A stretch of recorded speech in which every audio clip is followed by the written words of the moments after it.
بسم اللہ الرحمن الرحیم۔ برادران اسلام، جامع ترمذی کی حدیث شریف نمبر 3641 کے مطابق اور 3642 کے مطابق پیارے آقا صلی اللہ علیہ وسلم اپنی مبارک زندگی میں بہت زیادہ مسکرایا کرتے تھے اور مسکراہٹ آپ کے چہرے پر نمایاں طور پر نظر آتی تھی۔ اس حوالے سے حدیث شریف نمبر 3641 جو کہ جامع ترمذی کی حدیث مبارکہ ہے، اس میں صحابی رسول صلی اللہ علیہ وسلم نقل کرتے ہیں اور روایت کرتے ہیں۔ وہ فرماتے ہیں کہ میں نے پیارے نبی صلی اللہ علیہ وسلم سے زیادہ اپنی زندگی میں کسی اور آدمی کو مسکراتے ہوئے نہیں دیکھا۔ یعنی پیارے آقا صلی اللہ علیہ وسلم کے مبارک ہونٹوں پر، مبارک چہرے پر مسکراہٹ کے آثار بڑے واضح نظر آتے تھے، اور وہ فرماتے ہیں کہ میں نے کبھی اپنی زندگی میں آپ صلی اللہ علیہ وسلم سے زیادہ کسی اور آدمی کو مسکراتے ہوئے نہیں دیکھا۔ اور جو جامع ترمذی کی حدیث شریف نمبر 3642 ہے، اس میں صحابی رسول صلی اللہ علیہ وسلم نقل فرماتے ہیں کہ پیارے نبی صلی اللہ علیہ وسلم کا چہرہ مبارک ہر وقت حشاش بشاش رہتا تھا، تر و تازہ رہتا تھا، لیکن آپ کی مبارک ہنسی کبھی مسکراہٹ سے آگے نہیں بڑھی۔ یعنی آپ مسکرایا کرتے تھے، مسکراہٹ آپ کے چہرے پر نمایاں طور پہ نظر آتی رہتی تھی، لیکن آپ کی جو ہنسی ہے وہ مسکراہٹ سے آگے نہیں بڑھتی تھی۔ یعنی جس طرح ٹھٹھا مذاق کرنا، بہت زیادہ کھلکھلا کے ہنسنا، پورا منہ کھول کے ہنسنا، یا بہت زیادہ آوازیں نکال کے ہنسنا، یہ پیارے نبی صلی اللہ علیہ وسلم کی عادت مبارکہ نہیں تھی۔ آپ صلی اللہ علیہ وسلم مسکرایا کرتے تھے اور بہت زیادہ مسکرایا کرتے تھے، اور آپ جیسے ہی مسکراتے تھے تو گویا کہ کائنات مسکرا اٹھتی تھی، اور جو دیکھنے والے، آپ کو سننے والے، آپ کے چہرے کی زیارت کرنے والے، وہ بھی حشاش بشاش ہو جاتے تھے۔ لیکن آپ صلی اللہ علیہ وسلم نے تبسم کو، مسکراہٹ کو پسند فرمایا اور اس کا اظہار بھی فرمایا۔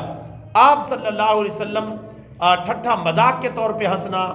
بہت زیادہ کھلکھلا کے ہنسنا، باچھیں کھول کر ہنسنا، یا اسی طرح بہت ہی زیادہ پورا منہ کھول کے ہنسنا، آوازیں نکال کے، یہ آپ صلی اللہ علیہ وسلم کی عادت نہیں تھی، اور نہ ہی یہ سنت مبارکہ ہے۔ سنت مبارکہ ہے مسکراہٹ، تبسم، جس کے اندر آواز پیدا نہ ہو لیکن چہرے کے اوپر واضح طور پہ تر و تازگی نظر آئے، حشاشیت اور بشاشیت نظر آئے۔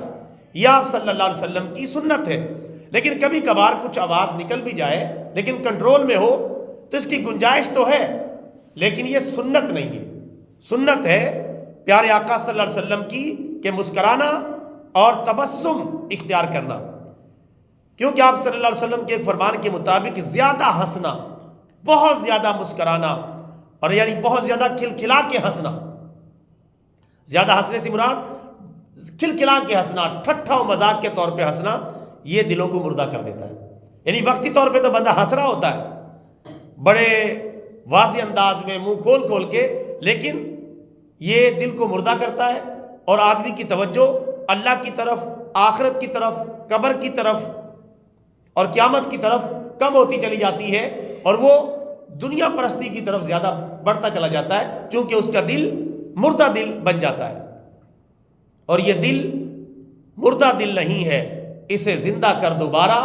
یہی ہے امتوں کے مرض کہن کا چارہ۔ لہٰذا ہمیں چاہیے کہ مسکراہٹ کے اندر سنت کا راستہ اختیار کریں، اپنے چہرے پر مسکراہٹ رکھیں، گھر میں بھی، باہر بھی، دوست و احباب میں بھی، دعوت و تبلیغ کرتے ہوئے بھی، پھر آپ انشاءاللہ اس کے اثرات دیکھیں گے۔ ہر وقت اپنے منہ پہ 12 بجائے رکھنا، غصے میں پھولے رہنا، اور ہر وقت جو ہے دوسرے کو ڈرا کے رکھنے کے چکر میں رہنا، یہ کوئی اچھی عادت نہیں، نہ میاں بیوی کے دوران، نہ گھر والوں کے درمیان، اور نہ ہی دوست و احباب کے دوران، اور نہ ہی کوئی معاملات کرتے ہوئے، گفتگو کرتے ہوئے، لین دین کے معاملات کرتے ہوئے، اس میں بھی کوشش یہی کرے کہ مسکراہٹ اور تبسم باقی رہے۔ انشاءاللہ اس سے ایک تو بندہ خود بھی تر و تازہ رہتا ہے، اور دوسرا مسائل حل ہوتے ہیں، اور تیسرا یہ کہ پیارے نبی صلی اللہ علیہ وسلم کی سنت مبارکہ بھی ہے مسکرانا اور تبسم اختیار کرنا۔ اللہ تعالیٰ سے دعا ہے اللہ تعالیٰ اس حوالے سے بھی ہمیں پیارے نبی صلی اللہ علیہ وسلم کی مبارک سنت اور مبارک عادت مبارکہ پر عمل کرنے کی توفیق عطا فرمائے، آمین۔ وما علینا الا البلاغ المبین۔